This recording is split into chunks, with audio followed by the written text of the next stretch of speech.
Hello, I'm Jo Whiley, and like Radio 2 itself, I was born just a few years after a blue police box helped change British culture forever. Well, my era is Tom Baker. Tom Baker and his long stripy scarf. I think the Angels, like, even though I was older, every time you looked, they stopped still. You know, it's frightening the life out of me and my little kids. My earliest memory of Doctor Who, I think, was hiding behind the sofa when the Cybermen came out. But I think once bitten, forever smitten, because it goes through everybody's childhoods, all through their adolescence, middle age, old age and death. There hasn't been a moment in my life that I haven't been aware of the existence of a force for good, roaming time and space in the Tardis, doing things like this. Consider this a warning. There will be no battle.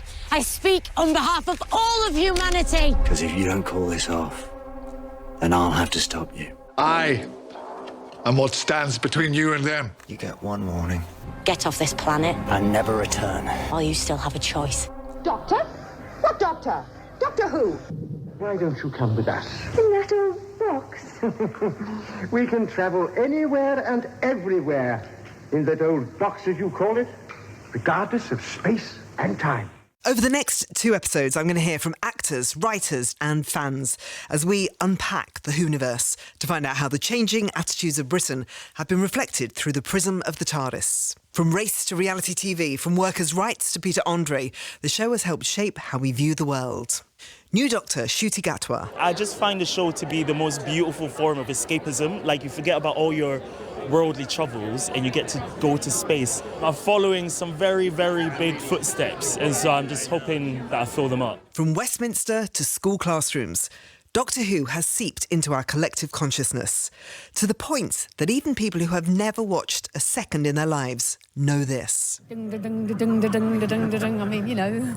But how did that happen? Like so many stories, ours starts with a tragedy. Let's head back to the 23rd of November 1963, when a new television serial was due to air between Grandstand and Jukebox Jury. But less than 24 hours earlier, this happened. Ladies and gentlemen, we have a press report over the wires that the President of the United States has been the victim of an assassination.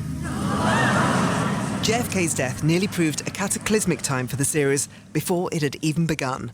A delay for an extended news bulletin, coupled with widespread power cuts, threw the show's launch into chaos. And the BBC needed the launch to work, as the BBC was also in peril, with the emergence of ITV just a few years earlier decimating the corporation's audience, with the lure of game shows, exciting serials and soaps proving too strong for many of us. Into the ratings war stepped Sidney Newman, a Canadian TV bigwig who'd been poached from ITV after he launched The Avengers. That's the one with John Steed, not the Marvel version, kids. Sidney had a big idea. Let's stop making TV for posh people and make something that will hook the next generation of viewers.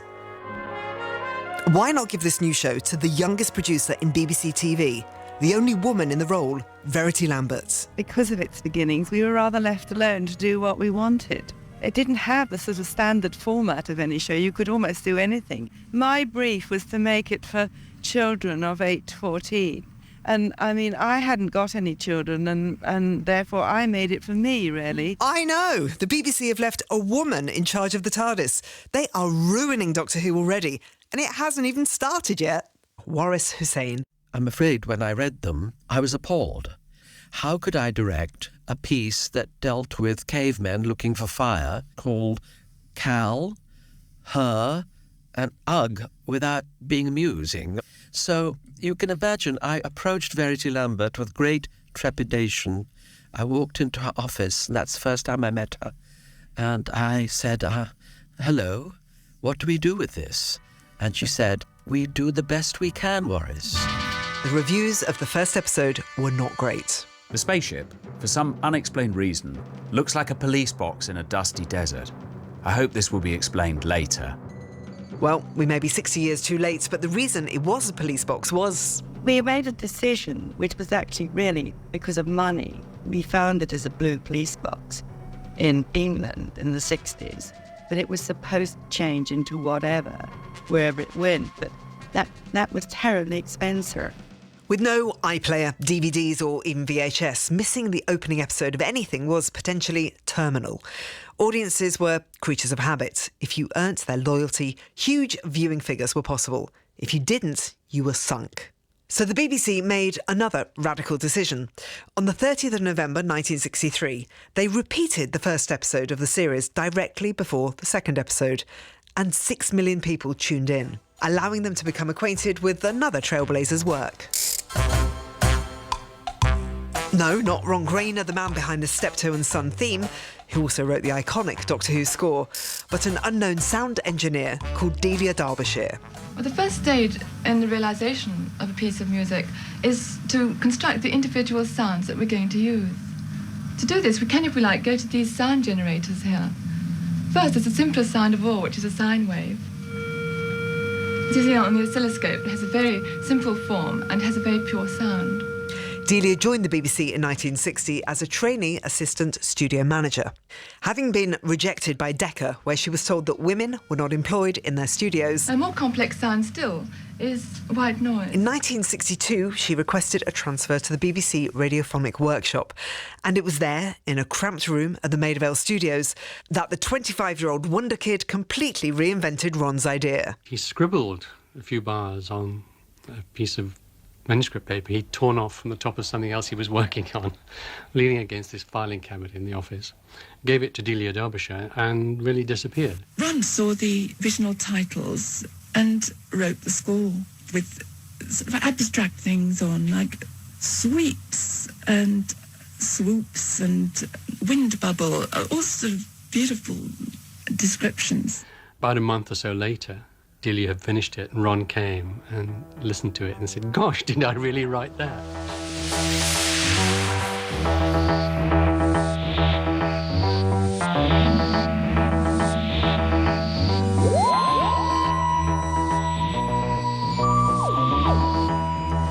To make the Doctor Who theme, Delia used no musical instruments. Instead, she recorded sounds onto physical tape, one note at a time, including a plucked piano string, wooden blocks and clanging metal.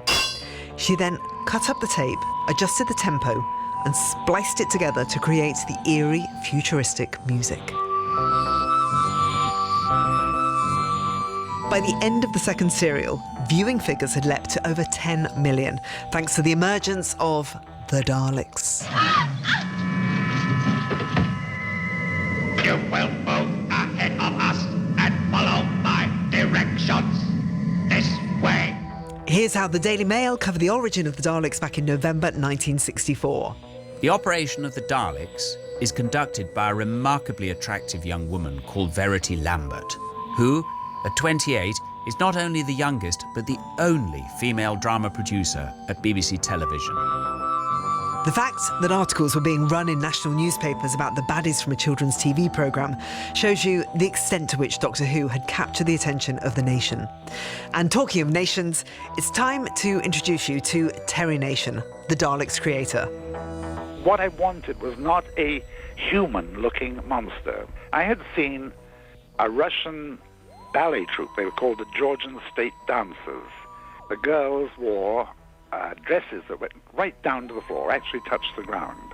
And they moved with tiny steps, so they appeared to glide. They didn't seem to have any kind of legs at all on them, and they just glided around.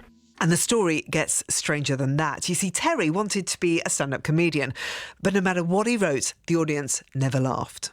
As his wife Kate remembers. He tried stand-up comedy, but his reviews were so incredibly awful, he had to give that up. But somebody said, "You're bad, but your material's great." So he decided that writing was obviously going to be it. And in July 1963, Terry was asked to submit some ideas for a new BBC science fiction show. I was working with Tony Hancock. We were doing a variety show, and we were getting on very well. And I'd left my address with my agent, who called me and said, "Look, BBC are planning a new children's science fiction show. Would you like to do it?" And I, at that time, said, "No, certainly not." And Hancock said, How dare they ask a writer of your caliber to write for children's television? And I agreed with him. I thought that outrageous. It was during the long evenings together that Hancock and Nation worked on several possible series ideas, one of which was called From Plip to Plop, a comedic history of the world that would have ended with a nuclear apocalypse that led the mutated survivors to being reduced to living in dustbin-like robot casings and eating radiation to stay alive. He and I had a tremendous row about some piece of material I wanted him to do and he wouldn't do. And we had a big row, and I said, well, I'm going back to London. And he said, good riddance. And I was on the train back to London, suddenly was aware that I was out of work. There was no money coming next week. And so I called my agent very quickly and said, if you haven't refused the science fiction series for children's hour, I'd like to talk about it.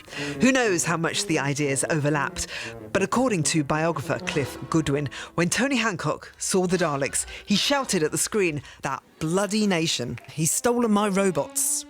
Here's how Terry described the Daleks in his first script. Hideous machine-like creatures. They are legless, moving on a round base. They have no human features. A lens on a flexible shaft acts as an eye. Arms with mechanical grips for hands. The creatures hold strange weapons in their hands. He needed a designer. Things got off to a bad start when the person originally due to be working on the designs got offered a new job. That man was called Ridley Scott. Are you not entertained? Are you not entertained? Yes, that's Ridley Scott, who just before he started got offered a role at Granada Television in Manchester, where he trained as a director.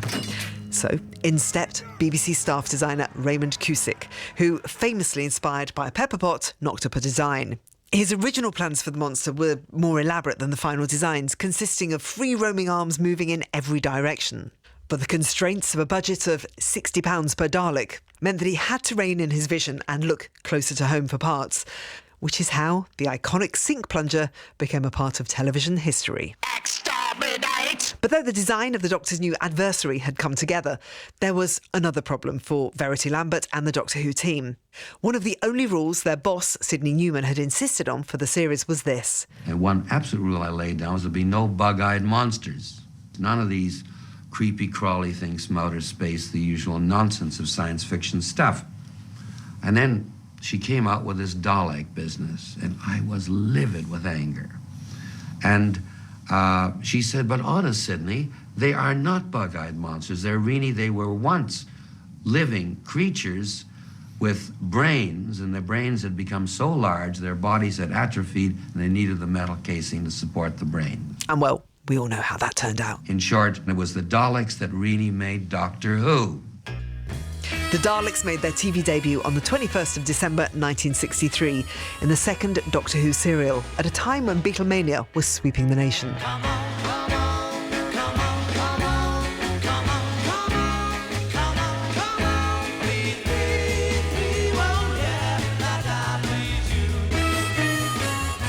But whilst no doubt you know all about Beatlemania, 1964 also saw the advent of Dalekmania. If you don't believe me, here's a novelty single to prove it. I bring you greetings from all Daleks. I'm gonna spend my Christmas with a Dalek and hug him underneath the mistletoe. And if he's very nice, I'll feed him sugar spice and hang a Christmas stocking from his big left toe. And when we both get up on Christmas morning, I'll kiss him on his chromium-plated head and take him in to say hi to Mum and frighten Daddy out of his bed. Merry Christmas! Merry Christmas! Sadly, I Want to Spend My Christmas with the Dalek never made Top of the Pops, but the Beatles did. And here's where the TARDIS really does become a time machine in a way, because the Fab Four's appearance on Top of the Pops was wiped by the BBC, who wanted to reuse the expensive tape it was recorded on. So the only recording of the Beatles' Top of the Pops appearance exists in material that was broadcast on the 1965 Dalek serial, The Chase. BBC One. Our next programme is due to start in just under 1 minute. Vicky, what year have you got on there? 1965? You've got a television show, isn't it? I want to watch it. Now, ladies, number one here is the fabulous quick question. It's the fabulous Beatles! I think I'm gonna be sad. I think it's today. Oh, Barbara. Now you've squashed my favourite Beatles. Vicky, I had no idea you knew about the Beatles. Of course I know about them. I've been to their Memorial Theatre in Liverpool. Well, they're marvellous, but I didn't know they played classical music. Classical music! The Fab Four were actually approached to appear as themselves in Doctor Who. The idea was that they would appear in the future playing a concert made up as old men. But the group's manager, Brian Epstein, reportedly vetoed the idea. Boo. Anyway, that's enough of the Beatles. Let's get back to the Daleks. Here's a list of some of the Dalek-related items that you could buy in mid-60s Britain. Kites, writing sets, jigsaws, clockwork Daleks, ray guns, anti-Dalek fluid neutralisers, water pistols to you and me, annuals, board games, rubbers, projectors and lollipops. One area touched by Dalekmania was the house of a certain Master Peter Capaldi, who, when I met him on the set of his final appearance as the Doctor, was carrying a journal plastered with images from his youth. These are old adverts for 60s merchandise. This is an advert for a Dalek suit that you can wear. The picture, I actually had this when I was a child, but was slightly disappointed. Didn't want to tell my parents because it didn't look like it looked on the box. In those days, you know, the thing inside could look far more cheap and less. It didn't really look like a Dalek, but on the box it did. But you had a Dalek suit when you were a kid. Oh my God, that's the sweetest thing. Oh my God, thing. isn't that terrible? I just realised how embarrassing that is. Such was their success that the Daleks even broke out from the TV series to have their own feature film. Doctor Who and the Daleks. Now you can see them in colour on the big screen, closer than ever before. Out went the Time Lord William Hartnell as the Doctor, and in came a brand new character, the human inventor, Doctor Who, played by Hammer horror star Peter Cushing. Barbara, look behind you! The rights to the big screen spin-off were bought for a whopping £500. But even those without cash in their pocket could get in on the craze, thanks to Blue Peter.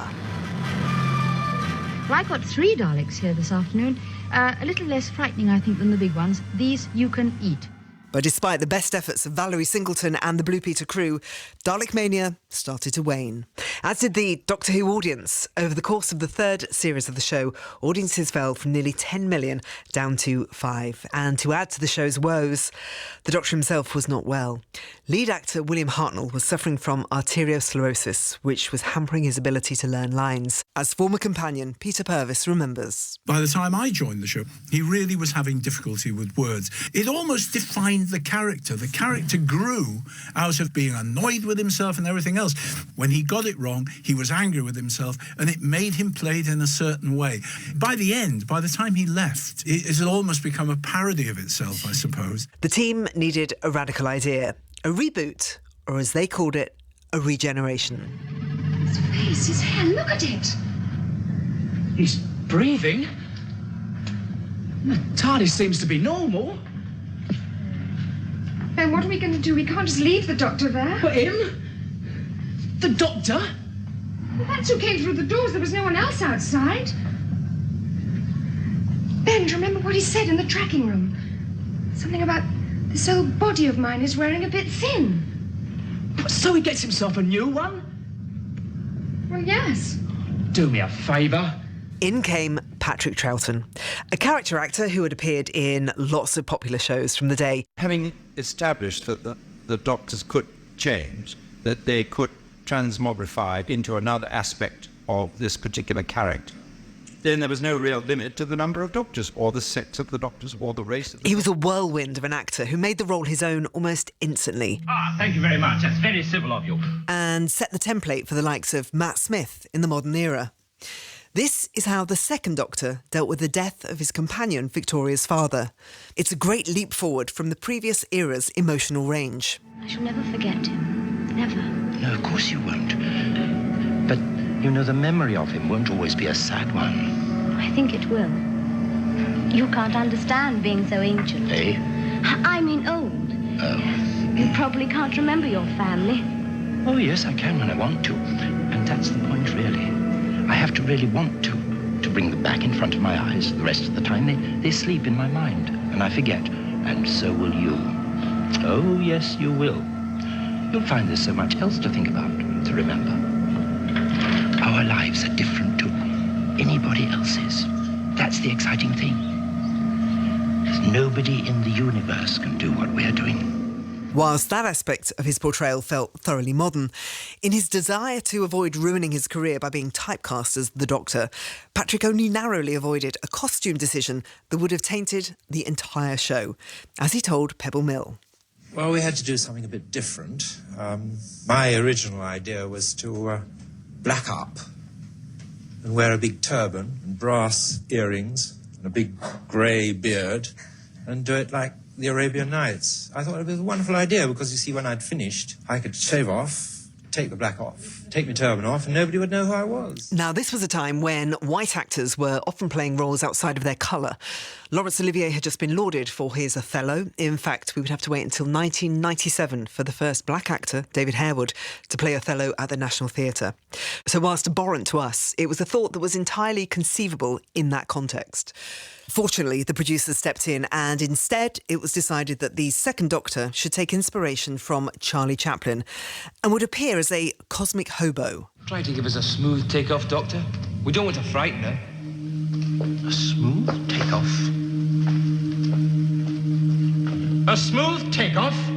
What a nerve! As it became a cornerstone of the British TV landscape, Doctor Who also started to spread its influence across the globe, including to Latin America, as 12th Doctor Peter Capaldi discovered. They have had Doctor Who since the 60s. The original show was dubbed quite brutally. And when you see it, the titles begin and it goes, the music starts, and the title comes up, Doctor Who, and a big voice comes on and says, Doctor Mysterio. Doctor Mysterio. You know, it's extraordinary to find that people have it in their hearts in those places. No matter where in the world you were watching, the Troughton era made a vital contribution to the show's folklore, including introducing regeneration, and that, alongside some brilliant tussles with the Ice Warriors, Yetis and Cybermen, is probably its greatest achievement, allowing a show that seemed built around William Hartnell to survive without him. It also pushed the boundaries of television. When The War Games was broadcast in 1969, it was the first time an historical event was featured on the programme, which was still within living memory for the British public. What's this stuff? Oh, we spikes. Barbed wire, Jamie. It's filthy stuff. And it wasn't without controversy. Back in history, Jamie. One of the most terrible times on the planet Earth. Quick, down there!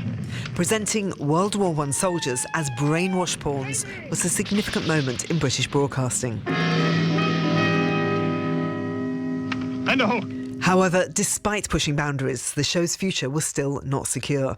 Viewing figures were flat, and the public seemed to be increasingly enamoured with big American imports like Tarzan and the Land of the Giants over on ITV. But whilst he loved playing the Doctor, Patrick also worried that he would become typecast and never get work as a straight actor again. A fear that was summed up by his predecessor, William Hartnell, in this rare interview. Well, no, not exactly. No, not brassed off. It's just the it's the association of this of the Dalek question. You know, this mechanical object that I'm beginning to find it, distracting. But it so much captured the public imagination. I like it, yeah. Do you think you'll ever shake it off? Oh, yeah. How? Of course. By making a success in something else. That's an actor's job.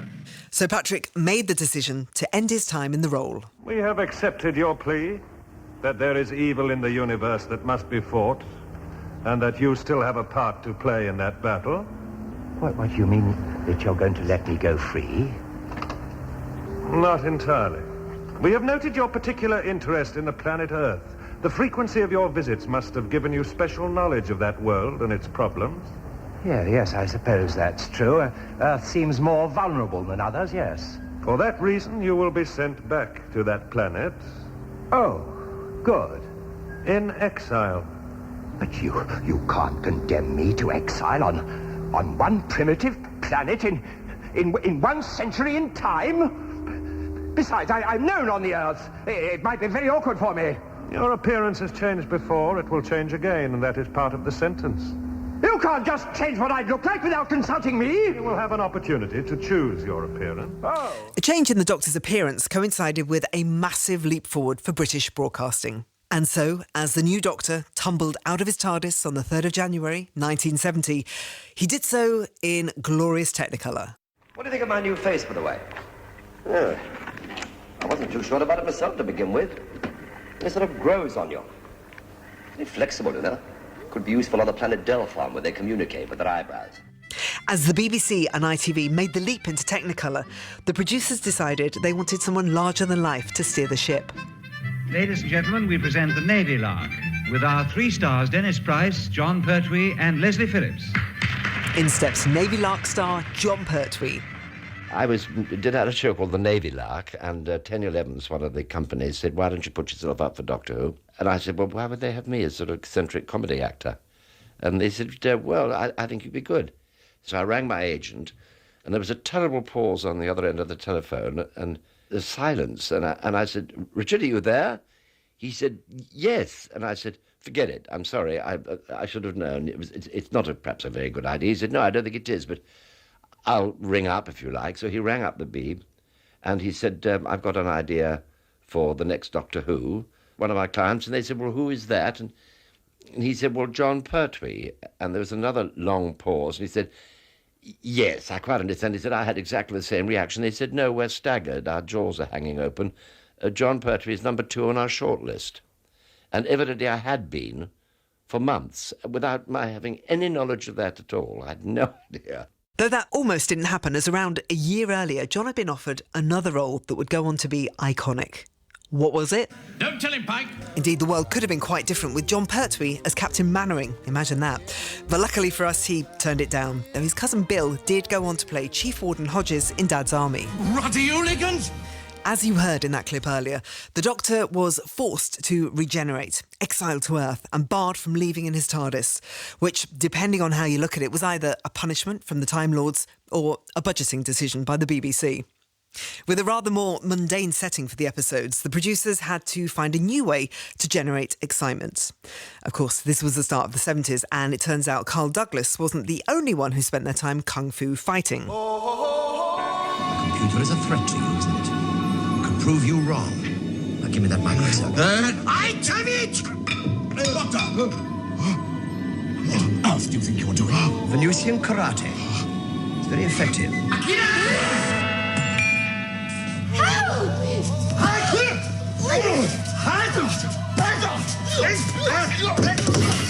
Everybody was kung fu fighting.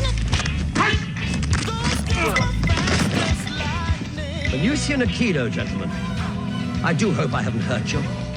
Jon Pertwee's era owed much to the success of James Bond and was filled with car chases, soldiers and gadgets. But it also saw an increasing decision to make stories which reflected the political climate. Take 1972's The Curse of Peladon. In it, the Doctor and his companion, Jo Grant, arrive on a planet whose king wants it to join the Galactic Federation, but whose High Priest opposes the union, claiming it will strip Peladon of its independence. Sound familiar? Well, at the time the story was broadcast, Prime Minister Edward Heath was in negotiations for the UK to join something called the European Economic Community. My dear Mr. Chin, if I could leave, I would. If only to get away from people like you. Doctor? And your petty obsessions. England for the English, good heavens, man. I have a duty to my country, not to the world. No stranger to political intrigue was one of 70s Doctor Who's most frequent writers, Malcolm Hulke, the man behind the Silurians, the Sea Devils and the invasion of the dinosaurs. Malcolm was a former Communist Party member who even had his own MI5 file. Hulke said of his work, "Remember what politics refers to. It refers to the relationships between groups of people. It doesn't necessarily mean left or right. Really, all Doctor Who stories are political. Even though the other people look like reptiles, they're still people." When you get back to Skaro, you'll all be national heroes. Everybody will want to hear about your adventures. Of course. So be careful how you tell that story, will you? Don't glamorize it. Don't make war sound like an exciting and thrilling game. I understand. Tell them about the members of your mission that will not be returning. Tell them about the fear. Otherwise, your people might relish the idea of war. The era also saw the arrival of a new nemesis, lifted almost directly from the pages of Arthur Conan Doyle, the Master. You've come here to kill me, of course, but not without considerable regret. How very comforting. You see, Doctor, you're my intellectual equal. Almost. I have so few worthy opponents. When they've gone, I always miss them. As former Doctor Who script editor Terence Dix explains. I was saying, it's often struck me, the Doctor's rather like Sherlock Holmes. And I said, why don't we give him a Moriarty, basically? I mean, that's, the Master's a rip-off from Professor Moriarty, Mac Hulk always used to say, what you need in television is a good original idea. It need not, however, be your good original idea. While the Master's arrival helped invigorate writers and stars alike, the team behind the TARDIS was still stuck with a problem. Being stranded on Earth meant that there were only really two main types of plots: alien invasions or mad scientists. Though Jon Pertwee did find a distraction of his own, launching an attack on the charts. I cross the void beyond the mind, the empty space that circles time. I see where others stumble blind to seek a truth they never find. Eternal wisdom is my guide. I am the Doctor. He may not have cracked the top 40, but as the Doctor approached his 10th anniversary, he was pulling in viewers in droves, the most since the show's early heyday. And to celebrate his big birthday, the producers decided to invite some special guests. Not one, but 3 Doctors. You see, Joe, he is one of me. Oh, I see. You're both Time Lords. Well, quite. Well, not quite. Oh. Not just Time Lords. We're the same Time Lord. Now, please, you're only confusing my assistant. Joe, it's all quite simple. I am he, and he is me. And we are all together, Goo Goo Kichu? What? It's a song by the Beatles. How does it go? Oh, please be quiet. Oh, so you're my replacements. A dandy and a clown. But whilst the show was back at its best, the team were hit by some devastating news. The actor Roger Delgado, the Master, had been killed in a car accident while filming a series in Turkey. Roger had been killed, and I was very upset about that. And I wouldn't want to really have worked with any other actor playing the Master. And it seemed to be the end of an era. Doctor! I got lost in the time vortex. The TARDIS brought me home. I cried a great deal, yes. About 5 years, good 5 years. But I'm lucky, if I'd had 5 minutes, I probably would have cried too. Into the Doctor's shoes came the jelly baby quaffing, bescarfed Man Mountain Tom Baker. There you are. Now, come along, Doctor. You're supposed to be in the sick bay. Am I? Don't you mean the infirmary? No, I do not mean the infirmary. I mean the sick bay. You're not fit yet. Not fit? I'm the Doctor. No, Doctor. I'm the Doctor, and I say that you're not fit. You may be a doctor, but I'm the Doctor. The definite article, you might say. Within 2 weeks of becoming Doctor Who, I caused a sensation in my local pub, I've been completely unknown. I walked in the pub and I said, Christ, it's Doctor Who. The part of the Good Doctor has been played by 3 different actors. Now, the latest series, taking shape here in the Southwest, contains Doctor Who Mark IV, actor Tom Baker. But he explained the millions of young devotees of the programme won't be at all confused by the arrival of yet another new face. The thing is, you see, I think the children seem to understand very clearly and simply. Doctor Who is not a human being, you see. It's the adults that get that mixed up. He's not. He's a Time Lord. He comes from outer space. He comes from some other planet. He has 2 hearts. And every now and then he's able to be transmogrified, or whatever the word is, sort of re-scrambled. Well, the biggest single feeling I have all the time is one of absolute exhilaration, because it's such fun to do. It really is, unlike anything else I've ever done. It lines up very much with all my own personality of living in a fantasy world, avoiding reality. It wasn't long before Tom's arrival as the 4th Doctor set up a clash with one of his greatest foes, not the Daleks or Cybermen, but clean-up TV campaigner Mary Whitehouse. The programme contains some of the sickest and most horrific material ever seen on children's television. Doctor Who has turned into tea-time brutality for tots. The vegetable man gave me a nightmare when the man got crushed in the machine and was put into the soil in the garden. The monster didn't really scare me, but I didn't like that bit. I try and look away, put me hands over me eyes and look out the crack. Well, he did deserve it because he was trying to kill Sarah and the doctor. He wasn't very nice. The baddies have got to be got rid of anyway. The views of some London schoolchildren in 1977 there. Here's how script editor Terence Dix remembers the time. There certainly was a period when Who was kind of witch hunted by the press, you know, and you got Doctor Who's Tea Time Horror Show in the Daily Mirror and that kind of thing, you know. And there was a lovely cartoon. It showed two torturers in a dungeon, you know, there's this chap up on a rack and there's the two torturers in black hoods. And they're knocking off to watch Doctor Who in on the screen in the corner, you know. I always used to say if there's anything that Mrs. Whitehouse hates more than sex, it's Doctor Who, you know, an evil force. We actually got questions in Parliament after one show, you know. We would always take the line that it should not be gratuitously gory and it should not be dwelt upon. And the big philosophical and moral debates didn't stop there. What are you waiting for? Just touch these two strands together and the Daleks are finished. Have I that right? To destroy the Daleks, you can't doubt it. But I do. You see, some things could be better with the Daleks. Many future worlds will become allies just because of their fear of the Daleks. It isn't like that. But the final responsibility is mine. And mine alone. Listen, if someone who knew the future pointed out a child to you and told you that that child would grow up totally evil, to be a ruthless dictator who would destroy millions of lives, could you then kill that child? We're talking about the Daleks, the most evil creatures ever invented. You must destroy them. You must complete your mission for the Time Lords. Do I have the right? There was also a question over the portrayal of women in the show, particularly when Tom Baker was joined by the loincloth-wearing savage Leela, played by Louise Jameson. It's naive, I guess. I didn't in any way think I was going to turn into, for want of a better phrase, a sex symbol. You know, I was going into a kids' sci-fi tea time series. And I think they say I put 2.5 million on the viewers, but I suspect it was the costume that put 2.5 million on the view. I did insist on the back flap. It didn't originally had a back flap and it looked much more like just a leather leotard, really. I thought it was accurate for her to be wearing skins. You know, she lived in a rainforest. They wouldn't have access to, in quotes, proper clothes. Of course, she would only wear animal skins. So it didn't seem to me to be as gratuitous as looking back on it. It probably is.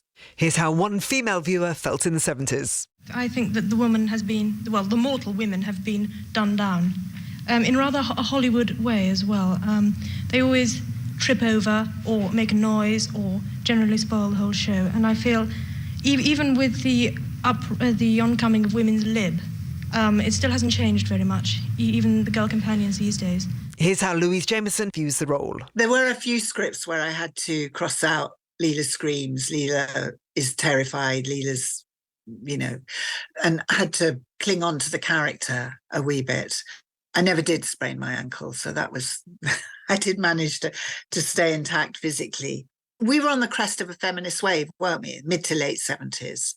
My next job after that was playing a scientist, Dr. Anne Reynolds, in Omega Factor in 79, investigating the paranormal. And then my next long series in 81 was Tenko, which was an all-female cast devised by a woman, written by Anne Valerie and Jill Hyam. So you can see just within my career how women were beginning to take control. That said, we're still fighting for equal pay, for more roles. And, now I'm older, I throw into that women of a certain age, the parts are few and far between. What we need is more female writers. The problems of our present society is that it is male-dominated, or is dominated by the masculine spirit. But any controversies did nothing to harm the Doctor's viewing figures.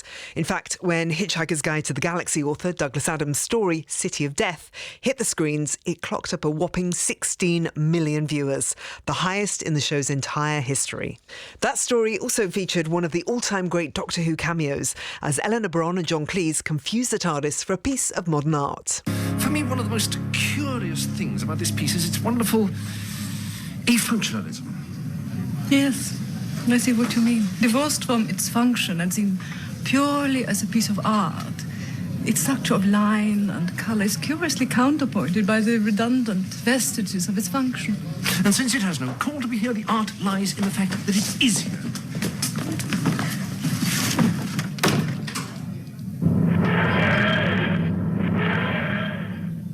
Exquisite. Absolutely exquisite. Though despite a surge in viewing figures, not everything was running smoothly. Yet again, the political climate was becoming a problem for the Doctor and his companions. In 1979, the team headed to Cambridge to record another Douglas Adams story, Sharda. But the cold winds of the Winter of Discontent had reached the TARDIS, and the show became the centre of a demarcation dispute that had started on another BBC programme. Yep, an industrial argument over who changed the time on the Play School clock after repair work had spilled over into the TARDIS, causing strike action. The doors were locked and we couldn't get in, and that was the end of it, really. All we could do was to say, well, let's hope they get it resolved soon, and we carried on rehearsing then. But the recording of the story, though partially completed at a cost of thousands of pounds, was eventually cancelled. And more uncertainty was in the air. With 7 years and more than 170 episodes under his floppy hat, Tom Baker, the longest-serving Doctor in the show's history, exited the show, to be replaced with the youngest Doctor to date, Peter Davison.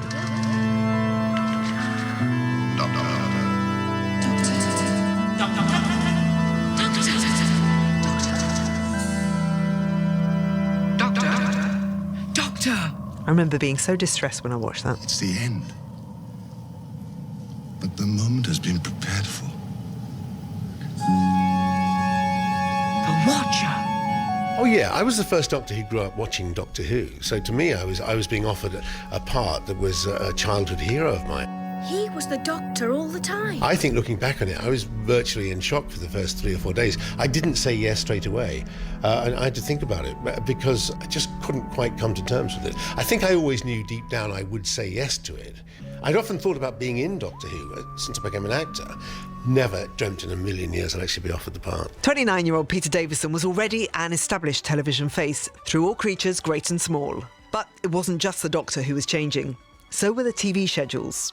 The show moved from its traditional Saturday slot to 2 episodes per week. Sounds brilliant, doesn't it? More Doctor Who. Kind of, but only if you're at home on a Monday and Tuesday evening. Remember, this is 1982, so if you are hoping to set your VHS video recorder, you're going to have to fork out £599, or over £2,500 in today's money. And just as the fans were getting used to the Doctor's new time slot, the next year the BBC swapped the days again. For even the most committed sci-fi fan, it was confusing, to say the least. Oh, marvellous. You're going to kill me. What a finely tuned response to the situation. And the Doctor wasn't the only science fiction on offer. E.T., Blade Runner and Tron were all packing them in at the cinema, and the Star Wars craze was going strong.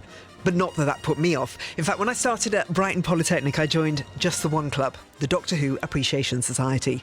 And I wasn't alone. Other alumni of the society include Peter Capaldi and the man who would later rescue the show from the BBC wilderness, Russell T Davies, who cites one Peter Davison story as pivotal to his love of the show. As a viewer, it's the return of the Cybermen in Earthshock. We'd make that now. It's a fabulous, military, tough, deadly story about the Cybermen trying to destroy the Earth, and it's properly a brilliant piece of work, and their return was kept as a surprise. It taught me that in this day and age, if you can please keep spoiler secrets and reveal enemies at the end of an episode, hell of a punch. Still remember it to this day, yeah. We proceed towards the destruction of Earth. What are they? Cybermen. Aside from being the closest Doctor Who has ever got to Ridley Scott's Alien, with unidentified monsters liquefying stranded humans, Earthshock also contains another definitive moment in Doctor Who history. It featured the first death of a long-running companion on the show. It may be of some small consequence to know we've travelled backwards in time some 65 million years. Big deal. Think about it. Do you recall the fossil dinosaur bones in the cave on Earth? What? And why it's believed they died out so quickly? Earth collided with a meteorite. Or something. The freighter? The antimatter vessel will split open on impact. There will be a tremendous explosion. The freighter was the meteorite? It seems inevitable. It's got to Tardis. We managed to escape from the freighter, but Adric's still on board. Adric! The death of Adric, trapped in a spaceship which collided with the Earth, was tough viewing. And as the end credits rolled over silence, viewers around the country shed a tear.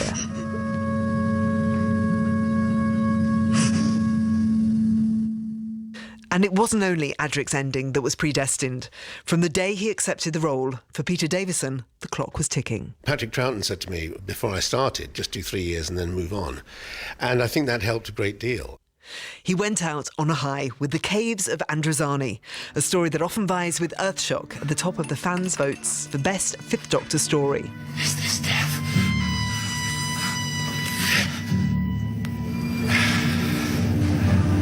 Feels different this time.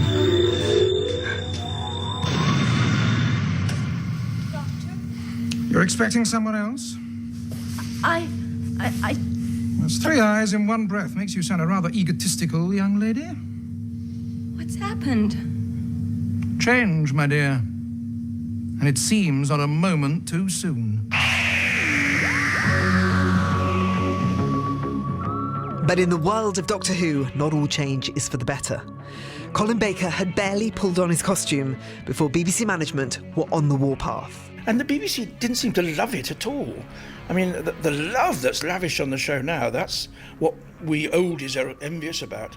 Michael Gray came along. He was on record as not having liked the show before he even came to the BBC. No, when I was controller of BBC One, I cancelled the show. Despite moving the show back to a high-profile Saturday evening slot, just weeks into Baker's first full series as the Doctor, Michael Gray, the controller of BBC One, made an announcement. The next series, which was scheduled for January 1986, would be postponed until he had decided whether or not the show's budget would be better spent on other productions. I thought it was rubbish. I thought it was pathetic. I mean, I'd seen Star Wars, and I'd seen Close Encounters and E.T., and then I had to watch these cardboard things probably clonking across the floor, trying to scare kids. You know, you just sit and laugh at it. It seemed to me that Doctor Who was caught in a time warp. The decision produced an incredible backlash from fans who contacted the BBC in their thousands. Save Doctor Who campaigns ran in newspapers, and there was even a Live Aid-style single. I kid you not. Yeah, there was a huge campaign about bringing the Doctor back. I mean, it was extraordinary. Apparently he went on a skiing holiday, and as he was skiing down the slopes, there were journalists skiing beside him saying, "Why have you cancelled Doctor Who, Mr. Grade?" So I think he realised he had a tiger by the tail. When the idea of the single was announced, it was rumoured the stars involved would include The Village People, Holly Johnson and Elton John. But when it hit the shelves, they included Floyd Pearce from Hot Gossip, Bobby G from Bucks Fizz, David Van Day from Dollar, and some of the cast themselves. It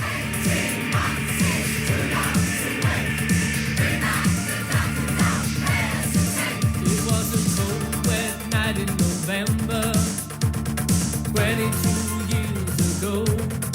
Some of it was a little ill-judged. There was a record release, which might have been better had it never seen the light of day, which I was press-ganged into taking part in. Weirdly, one of the people who did appear on the track was a little-known musician called Hans Zimmer. Yeah, that Hans Zimmer.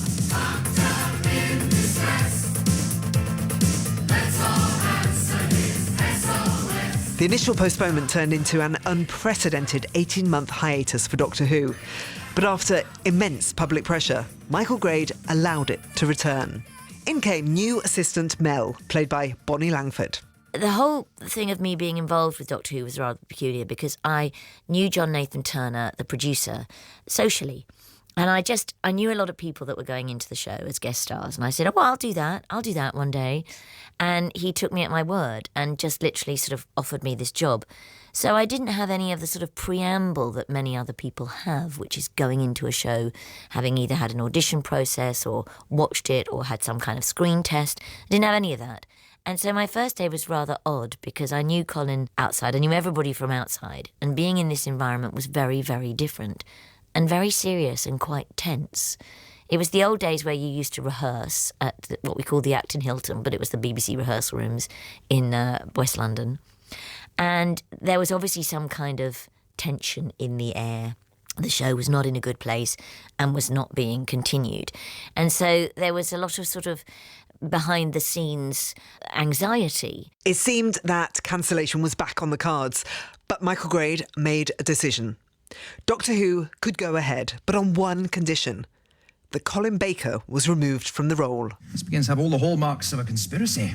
After just 31 episodes, the Sixth Doctor was gone. I was very sad that Colin was no longer continuing because we'd just started and we were just sort of creating this companionship, literally. And obviously he was very unhappy about it, and I don't know that he was treated particularly well. I think everyone involved would say the same. Because he put his head above the parapet, really, and fought for this show, and then he was the one who didn't continue. Cowards die many times before their deaths. The valiant never taste of death but once. Colin Baker was offered the chance to film a single 4-part story ending in his Doctor's demise, but he understandably declined. As a result, when Sylvester McCoy made his entrance as the 7th Doctor, he did so wearing a curly Colin Baker wig. Normally, the other Doctor regenerates into the new Doctor, but the other Doctor, Colin, didn't turn up. So they stuck me in Colin Baker's costume, stuck a wig on me. Colin's costume was so big they lost me for 3 days, but when they put the wig on, I looked like Harpo Marx. So then they laid me down, and then a hairy hand came in and turns me over, and I turn into me. Despite the show's reprieve, it wasn't returning to its prestigious Saturday night slot. Instead, it was to air on Wednesday nights at 7:35, the latest start time in the show's history, causing a quandary for parents across the country. Was it okay for children to go straight to bed from their position behind the sofa? It also saw the Doctor face an old foe, Coronation Street. The Doctor was joined on his travels by Ace, played by Sophie Aldred. Why would you do that? You put it on a weekday evening, kids can't watch, they've got school the next morning. It's opposite one of the most loved and watched ITV shows ever. But we didn't really let that worry us. We were focusing on making as good a show as possible. When Series 26 launched, it was up against not just Coronation Street, but also an Italia 90 World Cup qualifier. As such, it pulled in just 3.1 million viewers, the lowest audience in Who history. Not ideal when the show was already in the Last Chance saloon. But whilst the viewing figures were down, the quality of the actual storyline seemed to be on the up. Over the Sylvester McCoy era, the show started to tackle big issues, including racism in remembrance of the Daleks. The whole story was an allegory for racial tensions. The Daleks were battling each other, and there were race riots in England at that time. And it's a beautiful scene where I'm in a cafe, and the cafe owner and I get into a discussion. Your tea? Sugar? Ah, a decision. Would it make any difference? Would make your tea sweet? Yes, but beyond the confines of my taste buds, would it make any difference? Not really. But yeah? What if I could control people's taste buds? What if I decided that no one would take sugar? That'd make a difference to those who sell the sugar and those who cut the cane. My father, he was a cane cutter. Exactly. Now, if no one had used sugar, your father wouldn't have been a cane cutter. If this sugar thing had never started, my great-grandfather wouldn't have been kidnapped, chained up and sold in Kingston in the first place. I'd be an African. See? Every great decision creates ripples. Like a huge boulder dropped in a lake. The ripples merge, rebound off the banks in unforeseeable ways. The heavier the decision, the larger the waves, the more uncertain the consequences. That was a beautiful scene. Joseph Marcel, who went on to become the Prince of Bel-Air's butler. And the show jumped from the Prince of Bel-Air to the Iron Lady in the Happiness Patrol. I understand you're responsible for this planet. We do our best. which starred Sheila Hancock doing her best Margaret Thatcher impression as Helen A. And is it a happy planet? I think you'll find everyone on Terra Alpha is very happy. Some people on Terra Alpha are very difficult to find. We have controlled the population down by 17%. I'm sure you have. That serial also featured a murderous sweetmaker called the Candyman. Welcome to the Candy Kitchen, gentlemen. I'm sure the pleasure's all ours. I do hope so. I like my volunteers to die with smiles on their faces. Who bore more than a passing resemblance to Bertie Bassett, reportedly resulting in some rather terse correspondence with the show's producers. Sophie Aldred. We did manage to get away with covering some pretty meaty topics, and I think that was the beginning of Doctor Who probably covering deeper issues. Stephen Moffat told me once that my doctor had changed the journey that the previous doctors had been on. He said that it was kind of more cartoon-like in those days for them. And that was no bad thing, that's what it was meant to be. But I had come along and gave it more a three-dimensional feel. Thanks to repeats on PBS in America and across the Commonwealth, the series had serious international appeal. In fact, it is claimed that the series was so profitable overseas that it cost the BBC nothing to make, which made the next decision by the BBC's management even more baffling. There are no plans to axe Doctor Who, but there may be a little longer between this series and the next than usual. The night before filming on the final episode of the series, Sylvester McCoy was given some new lines to learn. They suddenly gave me the speech and said, quick, learn that in 5 minutes. And I had no idea that that was a potential kind of walk into the sunset. Where to now, Ace? They decided they were going to put it into hiatus. Home. Home? The Tardis. Yes, the Tardis. Then they forgot to bring it back. There are worlds out there where the sky's burning, where the sea's asleep and the rivers dream. People made of smoke and cities made of song. Some where there's danger, some where there's injustice, and somewhere else the tea's getting cold. Come on, Ace. We've got work to do. It was to be the last thing the Doctor ever uttered on our screens. Or was it? Susan and I are cut off from our own planet, without friends or protection. But one day, we shall get back. Join us on part 2 of Who Are We? To find out how a drinks reception led to the regeneration of the Doctor. This is Radio 2. On BBC Sounds. And on your smart speaker.